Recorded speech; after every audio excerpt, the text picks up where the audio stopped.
is that I think running clubs are the few democratic and meritocratic spaces left for people to express themselves. It's a shame, but it's more than a shame because I definitely think if Nigeria was stronger, our neighborhood would be stronger. And people look to Nigeria and ask themselves, when will Nigeria step up? President Cyril Ramaphosa, he's that guy who doesn't want to take an assertive or leadership role, like I've said before.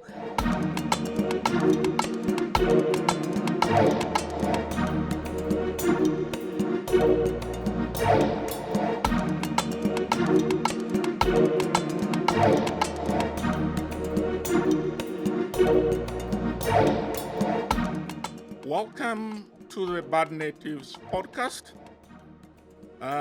Wonderful people and children of Africa and the world. I'm Nairobi. With me, Charles Onyangobo. And from Lagos for the next 3 hours with me, Adesua Giwa Osage. I'm Ferial Hafaji in Johannesburg. And this is Robert Kaushenga, the Bad Native in Kampala. And you can find me on X at rkaushenga. That's where I make the most noise. I have a few photographs on IG again under rkaushenga. I write a lot on LinkedIn as well, the same address. Facebook in Uganda has been closed or supposedly closed, but the most prolific guy who posts is the one who closed it. So I guess you can find me there as well.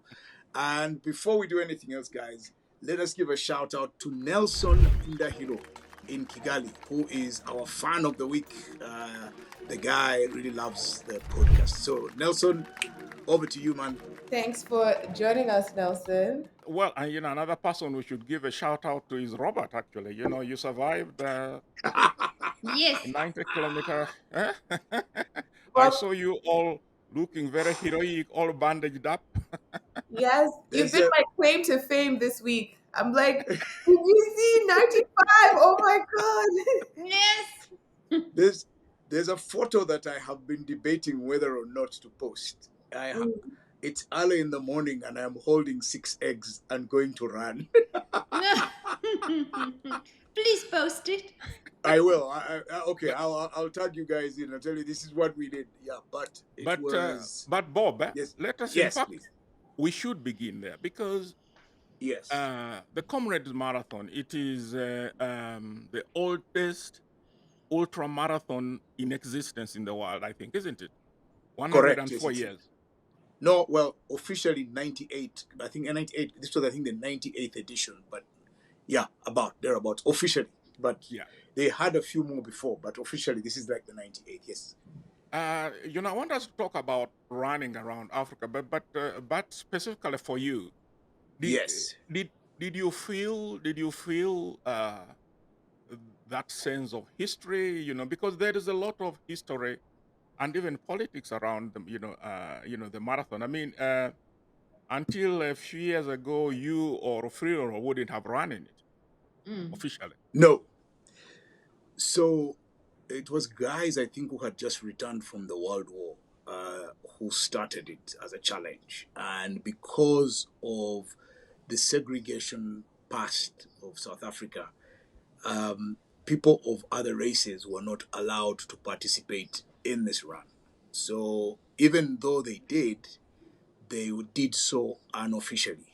And the most famous one was the first African man to do it, a man called Robert Muchali.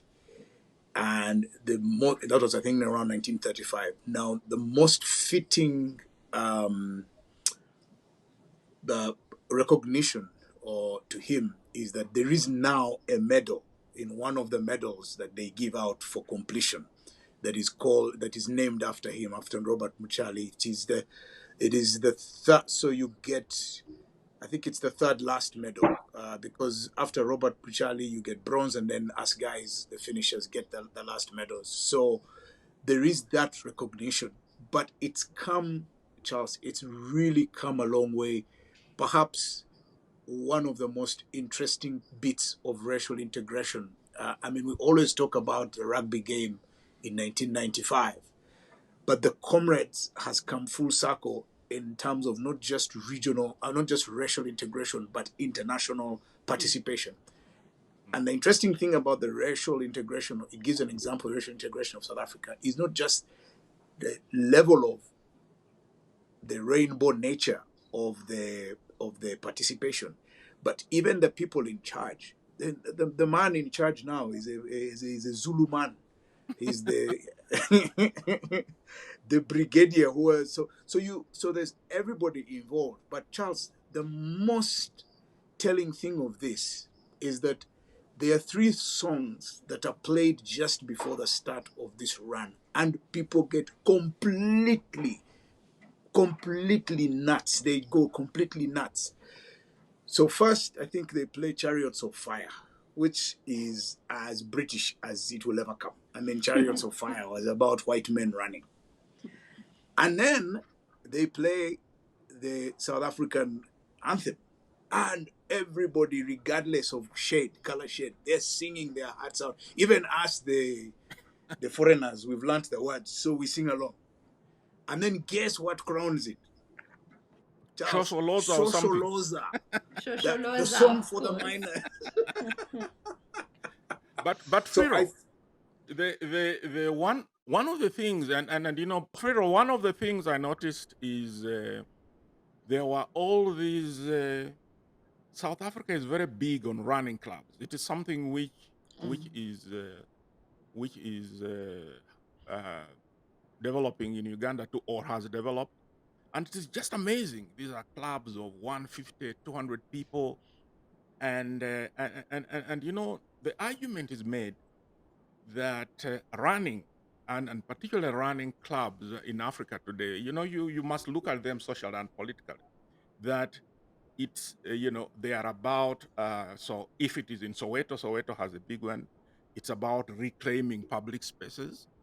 If it is you know, and then there is this whole story of integration that Bob spoke about.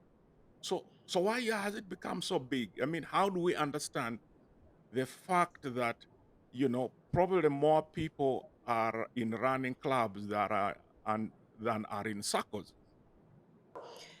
You know, Bob is just making me brings a tear to my eye with.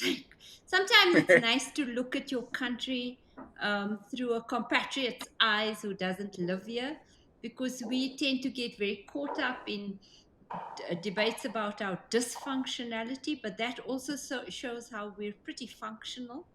And running clubs, like you say, Charles, they're a big way of joining what can still be a pretty divided society. So I know lots of people in Johannesburg, where I live, that join over race and class, and then they run across the city to different parts of the city every weekend, and it is usually every weekend, and they do so in quite a deliberate way to get to know different parts and different communities, and then they would stop in parks after they've completed running. Just this week, there's the launch of a book on the park runs, which is the phenomenon of people across the world being able to join a park run of 5 kilometers wherever you are. And it was started by a South African guy, and if you ever go to one, it's a true phenomenon, and really shows a I form think of culture. Firio, I think it was started by Gil Fordyce, the 10-time winner of the Comrades. The Bruce Fordyce and this Bruce, other yeah, guy who Bruce Fordyce, started yes. the park runs, and it's an absolute cultural and sporting phenomenon here. But Charles, quickly, I, I want to say this about the Comrades for the as a challenge to Adesua. So, Adesua, there were two men, okay, in their easily okay. The other guy, you can look him up. I don't quite remember the age. He did his 50th Comrades, 50. What? 50. Yes. Then there was another one at the age of 83. He finished 1 minute, actually no, 4 minutes ahead of me. He was 83. And I You saw know him who with this my reminds me of? no, This Bob, kind Bob, of Bob, reminds Bob. me of Sorry, people. Let's be orderly. We'll come back to that. No, we'll come back to that. Let me Okay, just ask okay, ask all right. ask you. So I'll let you know. Let me ask you. You know, West Africans are not famous for long distance running. Eh? You do sprints, and and football, but long distance running, that is for the East Africans and the Moroccans. But but uh, but but even in Nigeria, you see the same phenomenon. So, for example, there is an Igbo running club, and the the branch of it which is biggest is the one in London, Mm. and it all drips with nationalism, I honestly, this makes me Igbo sad. pride. This makes me So so so sad. so is it so political? I mean, Why is Nigeria's is the story always expression of different? this different? Why is Nigeria's story always different? Bob has spoken about us, Zulus and whites and Uganda and everyone around the world. And you come to Nigeria, you have Igbo running club. No, so I don't know. I mean, I'm not surprised that that type of thing will exist in the Nigeria context. But we also have running clubs here. My aunt is part of one. My cousin is part of another. My friend is part of one. Like I was hanging out with my friend and I was like, oh, it's public holiday, like let's hang out. And they were like, I'm running 10K tomorrow morning, so bye. Um, and I was so upset because it's like you're shaming me for not having 10K to run tomorrow morning. And I was like, why are you so excited about this? Because, they get so excited. Runners really love runners high and things like that. So, I mean, I'm not surprised there's like an Igbo running club. Particularly because I also think the Igbo identity in the diaspora is very different from the Igbo identity at home, because you do have a lot of the people who are in the diaspora leaving after the Biafra War, and it's only one generation really removed, and so their identity as Igbo Nigerians is quite different from the identity of like an average Igbo person in Nigeria, right? Because they're essentially war refugees that have now built lives in the diaspora. So sometimes I do see that the tensions, at least for me, my very first example of how tense it could be, in terms of tribal identity and bigotry, it really had to do with Igbo in the diaspora and what that identity looked like versus back home. Bob, let us close with you. It's You have the same phenomenon in Uganda. Is running in South Africa different from running in Uganda? No. And I think Uganda is emulating a lot from South Africa. And on that, Charles, I'll just quickly say two things. One is that I think running clubs are the few democratic and meritocratic spaces left for people to express themselves. Everywhere else has been hijacked by all these crooks and thieves. And so people find that if you want to belong to a community where everything depends on your effort and you are not going to be cheated out of a performance, then the running clubs are, and they allow you to connect with people in their real state. So that's element number one. The second element, Charles, is that we're going to face as a continent a crisis of non communicable diseases. It's coming up. So a lot of guys now realize that movement is important.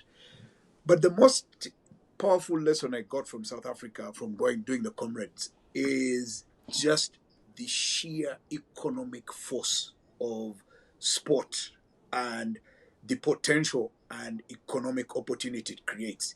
Just to give you a sense, Charles, there were service points for the runners in a 90-kilometer distance. Every 3 to 4 kilometers, there was a service point.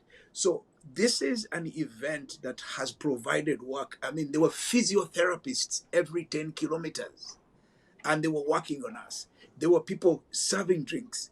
There were neighborhoods. There was everybody. And by the way, another thing they do, even for the really, really low down people were throwing away warm clothing because they didn't need it anymore. And so there were people collecting it for themselves. So it just taught me one lesson that I think comrades can teach the corporate and business and government people how to convert sport into a place that can create, first of all, working opportunity for young people because they're the ones with the energy to work at such events, but also as an outlet for their energies and lessons into endurance and stuff like that. Yeah, so I think Comrades has something to teach us.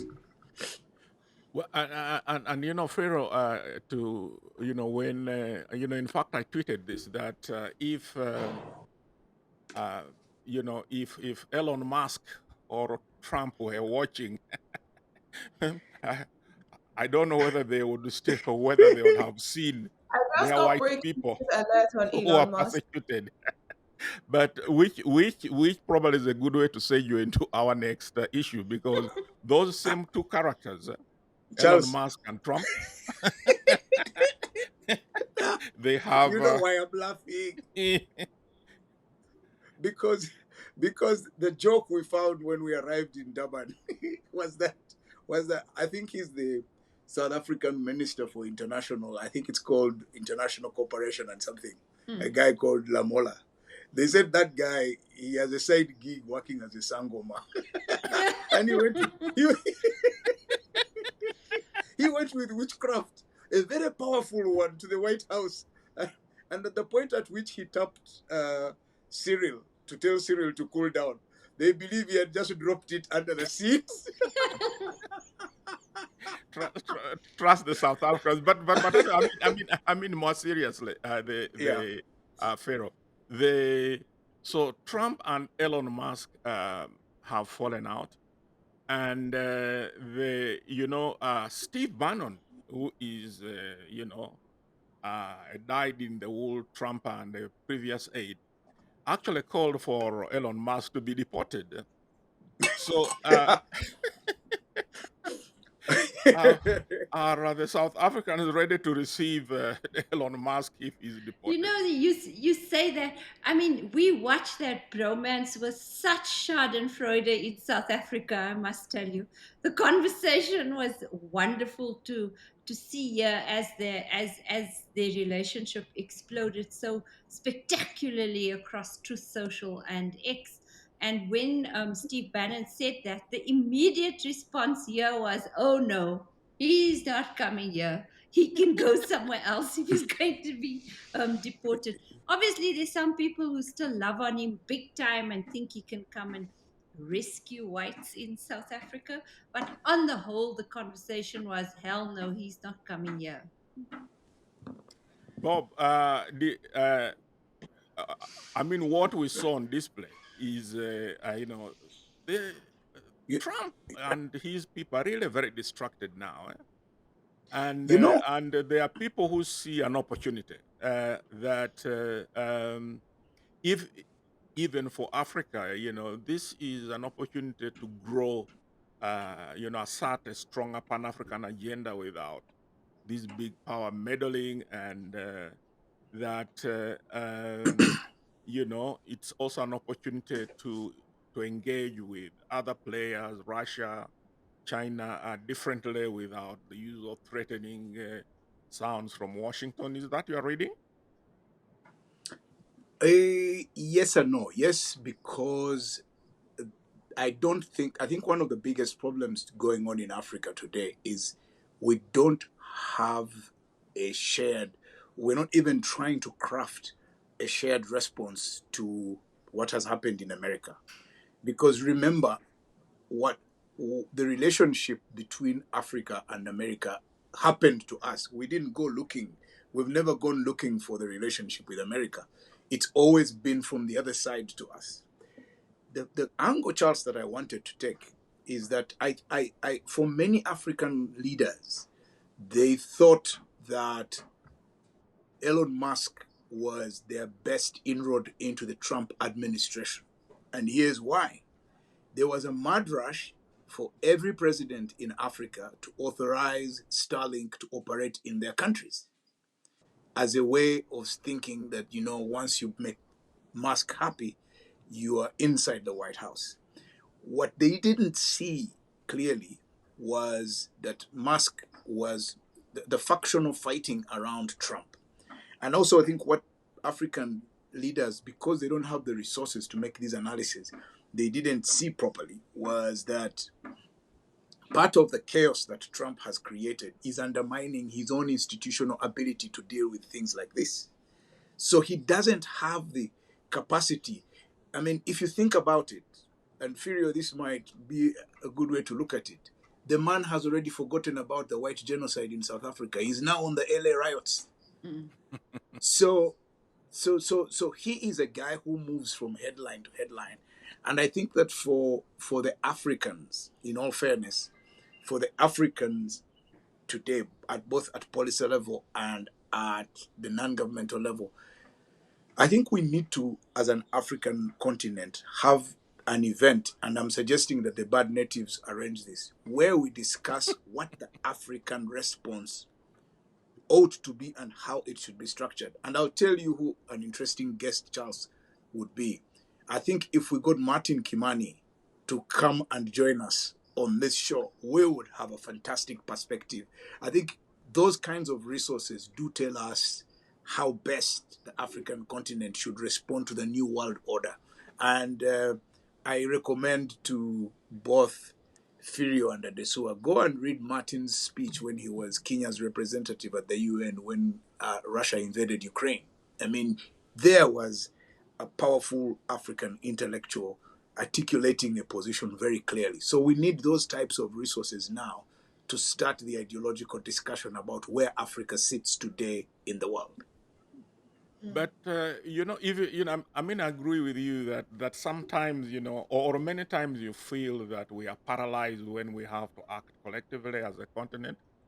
Yeah. But at Esua, the point has been made that Africa's anchor states should actually be taking a leadership position if the continental or if the collective thing is failing. And people look to Nigeria and ask themselves, when will Nigeria step up? I mean, this is a country which a few years ago, and you mentioned this in one of our previous podcasts, you could rely on Nigeria to intervene in Sierra Leone. You could, the this as one of President Kagame's aides was telling me that when Gaddafi was still around, he organized this summit in Sartre, that place where he used to pitch tent. And at that time, they were doing the DRC talks. So Obasanjo was walking, and he saw uh, Joseph Kabila was walking. So he called him and held him with one hand and walking with him as if he was his child. And then he saw Kagame, who, the other. So he called him. So he was walking in the corridors. On one side, he was holding uh, Kabila, and on the other side, he was holding Kagame and walking. So, but you know, can can you actually imagine Tinubu doing that, or even them taking him seriously? Well, I think we all know the answer to that is no. We can't imagine Tinubu doing that. But I was having a very interesting conversation yesterday with the friend because we were talking about the security issues in Nigeria and West Africa, which we're going to probably talk about later. But he was saying how part of why the military in Nigeria has been so weakened and part of why we can't help our neighbors is because of the fear of a military coup. That it's still a very real fear for the political class. And so strengthening the military, even if it's just to fight insecurity, equipping them properly is literally something that the political class does not want to do.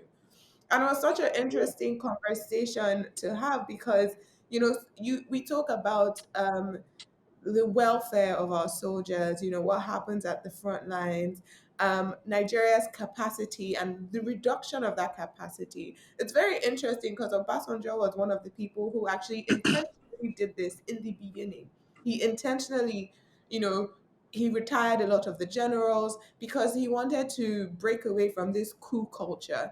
And so he had to cut off a lot of heads of those people who were used to it, who grew up in this environment that if I don't like the president, I take over, right? And but the what that has done is that we have also weakened the structure of our military.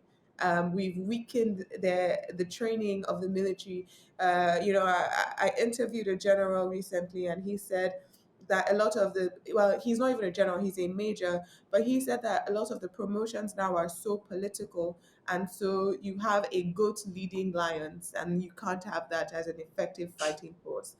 And so you see, that's what he said. He said you have a goat leading lions. And so you see Nigeria's inability to be the big brother of Africa is it's partly by design, even though this was not the expected outcome. It was by design that they didn't want the military to be so strong or so powerful as to take over from the political class. But it's also by nature of our leader, right? In a time where Francophone West African countries are moving away from France, we have President Tinubu doing the opposite. And it's all for very petty reasons, It's his Shaguri, who's a Lebanese Frenchman, he called his partner just last week when they were celebrating their 30 kilometers of road. And that's, he's seen as Tinubu's great tie to France. Primarily, he's one of the most important connections between Nigeria and France right now. And Shaguri's role is a personal profit role to the Tinubu family, right? It's not like an ideological alignment, and it's not a trade alignment for Nigeria. It's really personal to the president and his family. And so, yeah, I mean, it's a shame, but it's more than a shame because I definitely think if Nigeria was stronger, our neighborhood would be stronger. Uh, Pharaoh, Charles. Muzanzi is one of the anchor states, and the same thing that the SUA has said about Nigeria. One could say about South Africa. I mean, South Africa allows, or has put himself in a position where countries like Uganda, countries like Rwanda, even Burundi, are more assertive, in terms of these issues in Africa than South Africa. What happened? I mean, you gave up your nuclear weapons, you did all these things, and now we are where we are. Charles, I think that's the outcome of the personality of our president, Cyril Ramaphosa.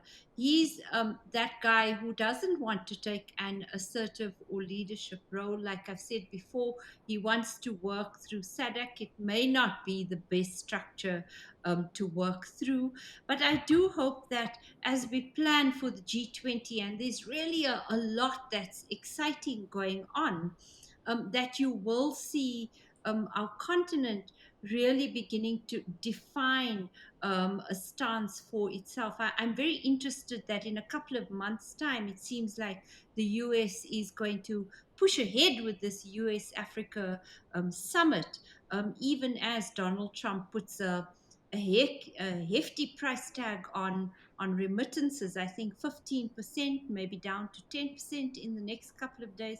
Massively costly for us and probably the big issue of its time. But what I really enjoyed watching last weekend was the Mo Ibrahim summit, where there was an entire section on how this is a moment for us to leverage our own resources, be those remittances, be those trade, and really begin to think of a pan-African stance. Obviously, it's elusive, it often evades us, but that's the part of the annual Mo Ibrahim Governance Summit that I found most persuasive for where we find ourselves in relation to an America gone rogue.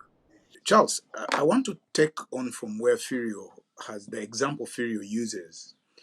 Mo Ibrahim and the things that he does. And I just wanted to take you back, Charles, a bit into history because I know you'd be very familiar with this. Africa, since independence, has always had these centers of political, intellectual, and ideological vibrance that sort of shape the African thought process. I mean, if you think about the 60s in Uganda at Makerere University, when we had all these really powerful professors, the 70s in Dar es Salaam and Nigeria, and then the 80s, you had Zimbabwe as the sort of emerging center right into the early 90s. The and that's sort of the African public life had its thought leaders. That's when we had, the Wole Soyinkas, the Ngugis, the Mazruis, but even the political leaders were of that stature. The Namdi Azikiwes, the Obafemi Awolowo, the emergence of the radicals, the Sankaras, the Rawlingses. So what's in my view missing today is a politically confident leader on the African continent that can allow this kind of thing to happen in their country. That's what Nyerere did in Dar es Salaam by allowing all these liberation movements and these dissident academics. Mugabe did it for a while in Zimbabwe in the 80s. So, and I think that South Africa was supposed to have taken that process on. It was interrupted by JZ because then the transactional politics came in, and I think Tinubu Under is Thabo Mbeki, that did happen. Yeah. Robert, you yes, felt that firmament developing. It was a home for intellectuals across the continent, and then it just got ruined and stamped out. exactly. So sorry, go on, Yadeso. No, Yeah, because you were saying that's why, Tinubu yes. is. I wanted to see where you were going to land with that. No, I'm saying Tinubu is like really the tail end of Jacob Zuma. I mean, it's just that he can't. He can't facilitate that. So what is missing in my view is for somebody like Mo Ibrahim getting a powerful enough political cooperator to allow the kind of thing that he is doing, to allow thought to emerge, to allow the really good and deep thinkers of Africa to start shaping the direction. But I guess part of the bigger problem is this populist transactional politics that seems to control or run across the political space in Africa. So that would be my take on this, that the only way we are going to evolve a truly African position is if things like what Mo Ibrahim is doing can have a political home with a leader that has the clout on the continent to provide the leadership. And they don't have to be leader of a big country. They just have to have the respect of Africans who take them seriously. I mean, somebody like Paul Kagame or Ndeitwa in Namibia. Even the guy who I feel has been a bit of a disappointment is the guy in Zambia, who he could have been a bit more than he has been, but I guess he's dealing with so many Yeah. big problems. He has Yeah, he so has a that would be collapsed economy. yeah. But So in fact, talking of Tinubu, the one of the problems that I think he or Nigeria will have to confront is the major, this group. In fact, I have to read it because it's long. It is called Jama Nusrat al-Islam wa Muslimini Jinim. There was a Yeah. report, this week, which was really frightening because this Yenim, it called it the most, uh, you know, uh, the, the most well established and armed militant group in the world, and there were just reports of it is rampage, across West Africa, which is frightening. So I did something. I asked, okay, what have these people done? And actually, the data. I mean, I'll cite it. It is scary. They were saying from June 23 to June 25, it has staged 1,500 between 1,500 and 2,500 attacks Wow. in Mali, Benin, Togo. In fact, Nigeria is one of the very few that was spared, and Yes. it has killed 1,532 people in Burkina, Mali, Niger, and 930 in Mali, and in Mali. So they how did we get to this? And what is the answer? What and where in the region do you see Robert was talking of leaders, doesn't have to be from a big state. Where do you see the leadership that confronts this problem emerging in West Africa? I think the imagined leadership would be Traore, but the real leadership I haven't seen yet. But I was going to, so this JNIM issue, right? It's something that frightens, I think, any Nigerian that's paying attention to what's happening in our neighborhood. Very recently, the chief of defense staff came out and said that Nigeria needs to build a fence, and he was citing essentially what's going on in in our neighborhood, and he was like, "Our borders are too porous, so we should build a fence." And it's the type of leadership that has kept us in the dark ages. Because yes, we need border defense, but just building a fence is not what's going to keep us safe from JNIM. That's not what is going to happen. I know last week we spoke about, IS Sahel province, and then ISWAP, IS West African province, and we have our ISIS funded terrorist groups versus our Al Qaeda funded terrorist groups and their different success rates. And I believe JNIM is more aligned with the Al Qaeda funded terror groups. And when we talk about, the root causes of this, because I spent a lot of time studying it in school, but also recently, and Burkina Faso has a tie to Libya because we've spoken about ECOMOG and Nigeria's role in Sierra Leone and Liberia, but the weapons were being funneled through Burkina Faso from Libya. Um, I think people forget that Gaddafi had armed the Tuaregs and essentially promised them their own state. And once Gaddafi was gone, that arms, trafficking route, the people he had armed also, they still remained. And so people would say, oh, they think they're seeing Fulanis here or they're seeing these Nigerians here, but it was a lot of them were armed Tuaregs, right? And this, so this problem is we're eating the fruits of seeds that have been sown a very long time ago. When you Charles, I have a question. I have a Yeah. question for Adesua.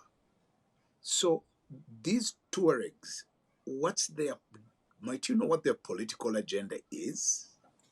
So I think we have different political. I think what we've seen now is a proliferation of terror to the point where there are different agendas. We have jihadists currently. We have people who want their own independent state. We have people who are jihadists, but they have different ideologies, so they fight each other quite often, right? So you see JNIM and ISSP getting into battles with each other in the same way that you see Boko Haram and ISWAP getting into battles with each other. Just yesterday, the front pages said there was a huge IED explosion in Sokoto State. That's Lakurawa. That's a whole other terror group that formed in Niger, basically, and came down to Nigeria.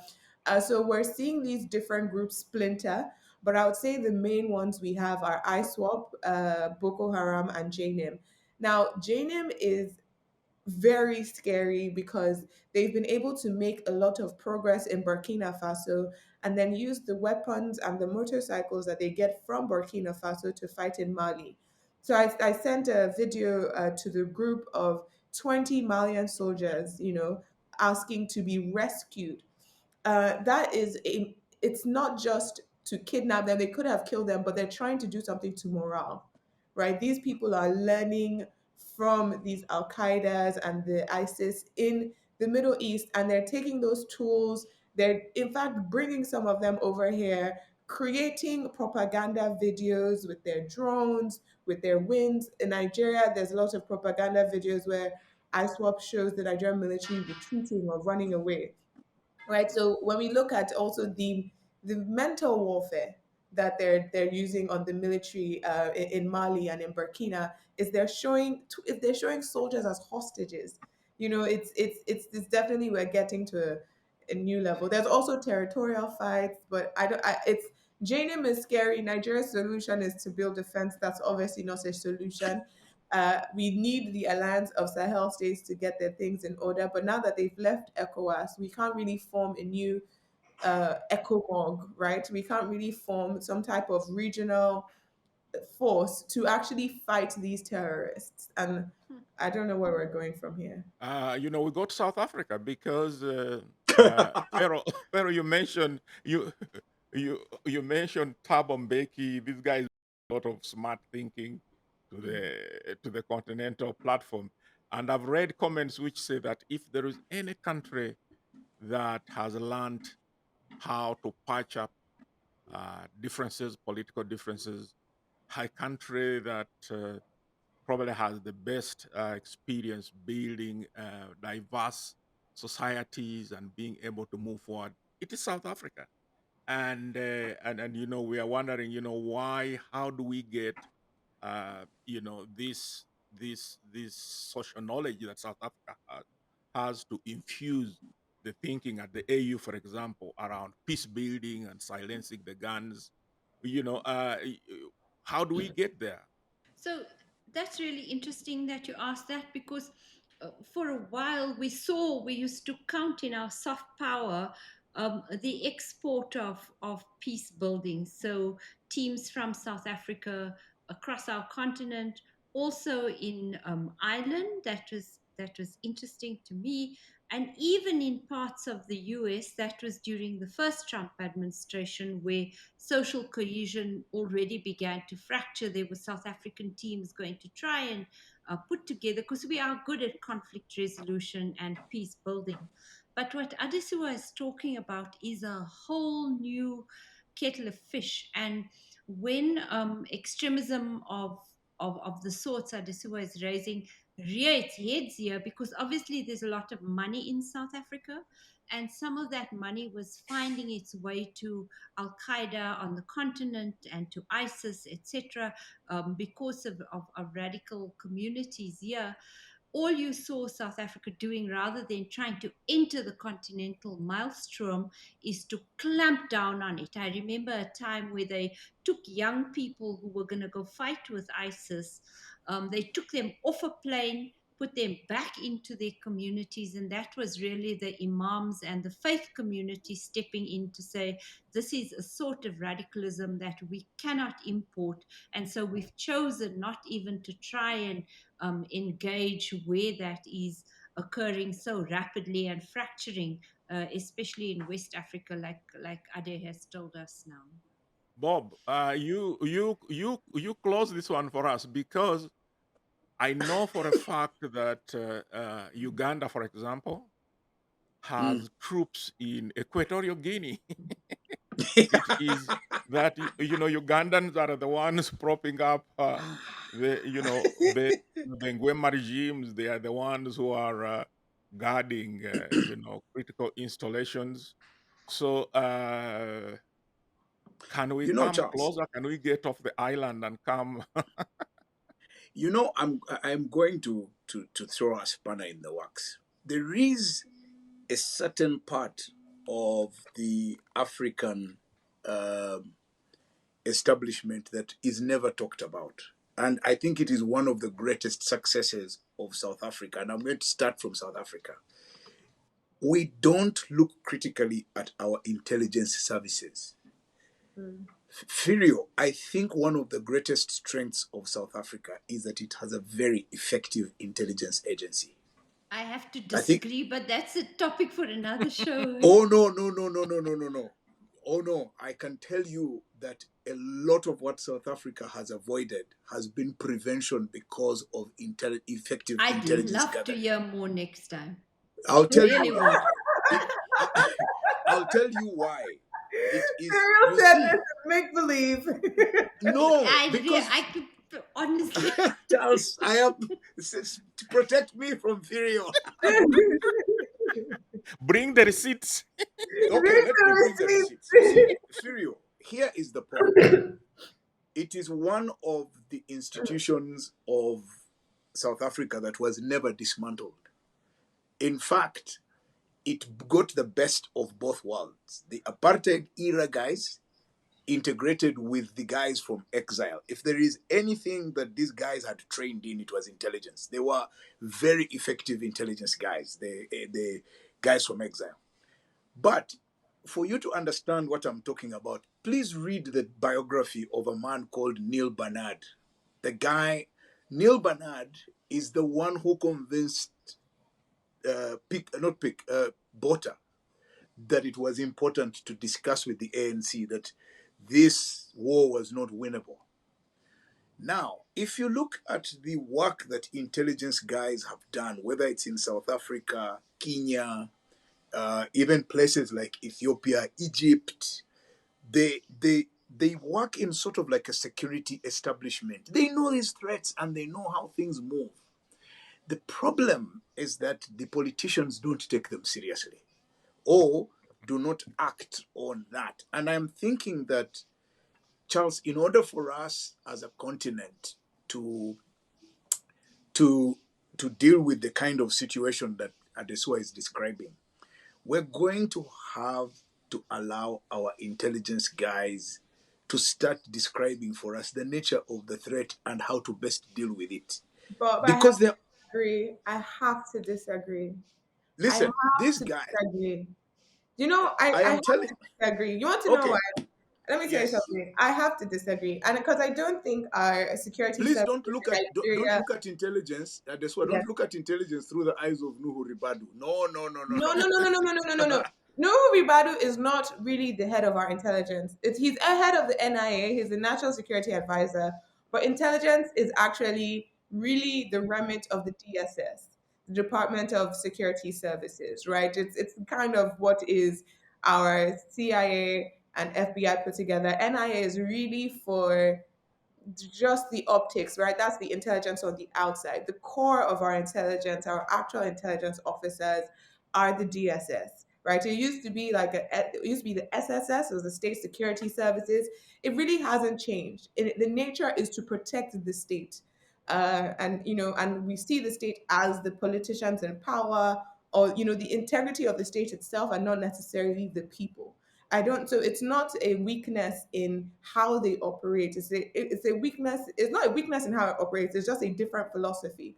Their philosophy is not actually to protect individual lives for the most part. It's to protect the integrity of the state and the people who rule the state. Right. That's always how the SSS has functioned, because it came from military era, and then they just changed it to the DSS in the democratic era. But I don't think our security services are weak, right? And there's a lot. I mean, and I also see that in other African countries, because we have seen how security services can pick up people when they are going against the powers that be. We see that in Uganda, in Kenya, in Nigeria. It's not hard for them to triangulate my phone from sitting down here. But we also have JNIM and Boko Haram on TikTok, right? And then they're telling us that it's difficult for them, and it's something that raises questions.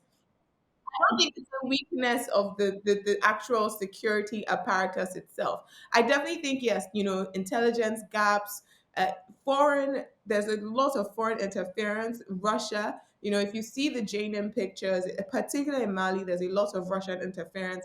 And we've seen, accusations against Russia there of killing civilians, right? In Nigeria yesterday, there was a video of what appeared to be a Chinese man who was caught in the forest, and the allegation is that he was arming terrorists. And what we're going to see is rainy season. There's a lot of artisanal and illegal mining in this season. We're going to see these people arming terrorists as their way of security, personal security, or payment to be able to go into these areas to mine illegally. So it is just what the security apparatus chooses to target. You know,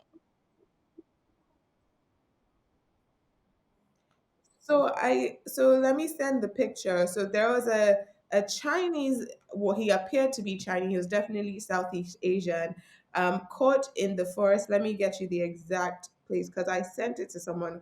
I'm just. I yeah. think I also sent it to. So the thing about this is, okay, so this is the suspected of supplying logistics to Boko Haram. And I feel like I've said this story before, but I have a friend, Fakria, and she's very light skinned. And we wanted to visit a mine. And the person who owned the mine told us that Fakria can't go because they're going to think she's Chinese and they're going to shoot at us. and yeah, and he was saying it as a joke, but he was also being half serious. And what we've had is we have Chinese nationals being caught all over Nigeria. Zamfara, where we have gold, in the south, where we have lithium, all over, we have seen Chinese nationals being caught. There was an instance of Chinese nationals being caught with a mine, very sophisticated. When I say illegal mining, it's not someone is digging in a shovel anywhere. You have sophisticated operations. And they came to arrest them, and then the Chinese got what was allegedly Nigerian military to get the police to get off of them, right? And so they are the operators of the mines, right? I will not say they are the owners of the mine. The alleged owners is something I'm still afraid to say. But we have Chinese operators of mines all over Nigeria. And where you have insecurity, a lot of times you have resources. It's quite tied to each other. And so part of the payment for the illegal mining activity is arming and equipping these terrorists or bandits or whatever you want to call them. And so that's what we're seeing happen But across the but country. but let's separate two things. I really want to separate two things. Okay. When you talk to the guys, the actual security operatives, and I'm talking about intelligence, I'm not talking about soldiers and policemen, I'm talking about the operatives, the guys who gather information and Mm. analyze it. Those guys on the African continent are very smart. They know exactly what's going on. Yes. And in fact, Yes. most of them are even double agents because they are in the service of some foreign. I think that the foreign intelligence services, the Europeans and the Americans, make better use of our intelligence services than our politicians do. Our I, politicians are only interested in political intelligence, they are not interested in the other stuff. Mm. So the reason I am saying that to deal with the kinds of challenges we face, we may have to tap into those guys because the way they approach their Okay. work has proved to be That's fair. effective before. But mm, having said that, now that you raise the issue of mining, I think one other issue that the African continent is going to have to confront is its relationship with the middle powers. And by the middle powers, I mean the countries in the Middle East and China and this question of mining. Because I don't think that the money that's funding all of these arms, whether it's in Eastern DR Congo or in West Africa, is just some ragtag guys trying to form a state so a guy can rule it. No, they are being funded actively by the Middle East, which wants to build a gold trading hub. And we know that because it's very present here. So the question is, how are we going to deal with the middle powers in a world where those middle powers are now not restrained by bigger superpowers in their actions? But like I, Oh, there you go. you people even you, you people have succeeded in corrupting even Pharaoh. She has refused to be sunny and optimistic today. So for your punishment, I'm sending you people home early.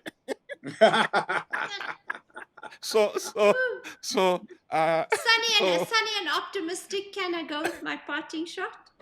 yes. So let I us have love. the parting shots. But before we do, if you like our chatter, if you like our conversations, please hit that YouTube subscription button. Follow our podcast on socials, wherever you scroll, and join the fun. Feral. So I love that Tunisians created a trip throughout North Africa, a solidarity journey to Gaza. I loved watching it. I loved the spirit of Pan African solidarity it created. And I hope that they travel well, that convoy, and deliver their food and their medical supplies, which they are taking to Gaza almost as we speak. So, like, subscribe, and share. And well done, Bob. Proud of you. Thank you. Bob, And I guess can I do you're up. mine? Hmm? Yes. And of course, it's got to be after 5 months of training, the journey to completing my back to back and getting two medals. So each of my children in the house now has a Comrades medal. So that's sorted. But the most interesting thing, Charles, I can't remember exactly what distance we were at. but we were really finished. So there is this guy who is standing on the roadside. So first of all, some guys tried to cheer us. No, you guys are almost there, and none of us was replying. And then the guy said, "Hey, nobody's talking." I wanted to tell them, you don't understand what we're going through. then, then, then this guy on the roadside, some looked like a random guy just standing there like a street guy, and he says, "Hey, you guys, you better not leave that bus. If that bus leaves you, you're not going to get a medal. Please, don't let that bus go." So I'm looking at this guy. The bus is the group that's running. It has somebody who is setting the pace. Yeah. So I look at the guy and I'm thinking, what does this guy know? And then I look again, and I kid you not, Charles, he is wearing this khaki jacket with 3 badges of comrades on each side. And I figured this guy knows exactly what he is talking about. He's run quite a few. I chased that bus like a maniac. That's how I rescued my race. Adesua. Well, my parting shot is going to be on a good note. It's going to be on a very happy note. Unusual, I know. Yeah. But today, today is Thames's 30th birthday, I believe. It's Thames's birthday. Thames, our superstar out of Nigeria. She makes me so proud to be an African woman, a Nigerian woman, a Yoruba babe. Timlade Okweni is 30. Recently, she got the first Global Power Player Diamond Award from Billboard. It's also been announced in the last day, or I believe it was yesterday, that she's going to play at the first ever FIFA halftime, World Cup show. I just think happy birthday to Thames, and it's so exciting to see someone just make a whole new lane for themselves, being authentically themselves, authentically African without having to play to any type of stereotype. And it's just beautiful to see how much she has already accomplished as she's just turning Fantastic. 30 today. So Yeah, yeah, that's happy birthday to Thames. Lovely. well. I mean, you're talking of birthdays. My mind goes to someone who will no longer celebrate birthdays. Ngugi wa Thiong'o, the great writer. He passed last week. We didn't have time to discuss him, but there's been a lot of stuff written about him. I was struck. He had 9 children, and 4 of them were published authors. So obviously, the Wow. man's literary genius was not a fluke. It's It's genetic. running in his genes. But my parting shot has got to do with that, and just it's a reflective of how dictatorships in Africa work or used to work. Because in 1986, he Ngugi published his novel Matigari. Now, Matigari is about this freedom fighter, Mau fighter, who returns from the bush in this era, and then he is fighting these neo-colonial regimes and these corrupt regimes. So uh, the story is told that the Moi regime was very, very worried about this uh, revolutionary who has come from the bush, and they didn't realize that it was a fictional character. So they ordered the troops to hunt down and arrest Matigari. So, it's a fabulous story. Obviously, it was fruitless. So wonderful, you guys, and it's nice having you. And look forward No, to it's Charles. look Charles, look it's the forward to same next week. thing. You Eh? Charles, wait before you go. It's the same thing about Comrades, where the judge Yeah. was wondering about where the lawyer said he was going to run Comrades, and the judge is asking, but South Africa is supposed Yes. to see you guys. All right. You have a All right, wonderful bye. week, and Thank you. Like, subscribe, and share.